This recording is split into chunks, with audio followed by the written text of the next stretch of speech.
Ano naman po, no, Gov, ang magiging posisyon ng PFP? Kasi ang history nito, noong 2018, binuo ito ng mga supporters ni dating Pangulong Duterte para po doon sa federalism push. Are you going to be keeping that? Are you still going to be pushing for federalism? Gawa ng yung pangalan ninyo Partido Federal ng Pilipinas nga po. Opo naman. Ito yung ultimate goal ng partido, to have a federal form of government, ang bansang Pilipinas. Pero meron kami na-set na timeline, meron rin kaming roadmap na sinusunod na sana matutupad ito before 2034. Yung target natin is since 2018 ay 2034 pa naman. At yun nga, kung mapapansin niyo, it's beyond the term of our president. Pero tuloy-tuloy pa rin yung adikain namin at nangarap pa rin kami na hoping na sana maabot natin yung pagbago ng sistema ng gobyerno into a federal form of government. At ang next question dyan, Governor, paano po? Kung tatanungin po ang partido, via what method ang push for federalism? Para lang malinaw tayo.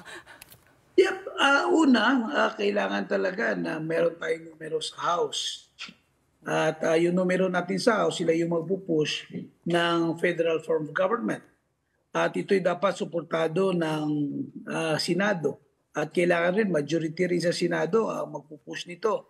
At talagang maniniwala sa labang ito. Kung kaya tayo pipili talaga ng mga senatoriables na sa tingin natin ay magiging katuwang natin sa ipinaglalaban nating federalismo. At susubukan natin by 2025 at dadagdagan ito by 2028.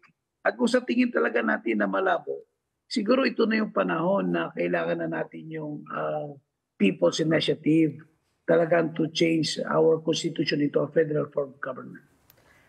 Governor, kung mapapansin niyo, yung target natin sa timeline at yung roadmap na naiset ay 2034 dahil kailangan talaga namin na magparami ng mga kasangga sa Kongreso at sa Senado.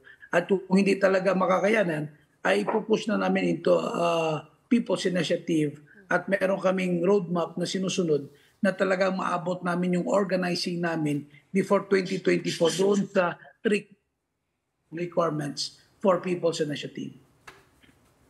Sorry, what does your roadmap say? By 2024, dapat may People's Initiative na?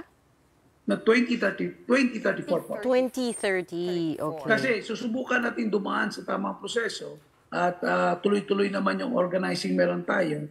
At kung sa tingin natin na hindi talaga madadaan ito sa Kongreso at Senado, dito na tayo sa People's Initiative. Pero yung target naman, nandoon sa roadmap na naiset ng political party ay nasa 2034 pa.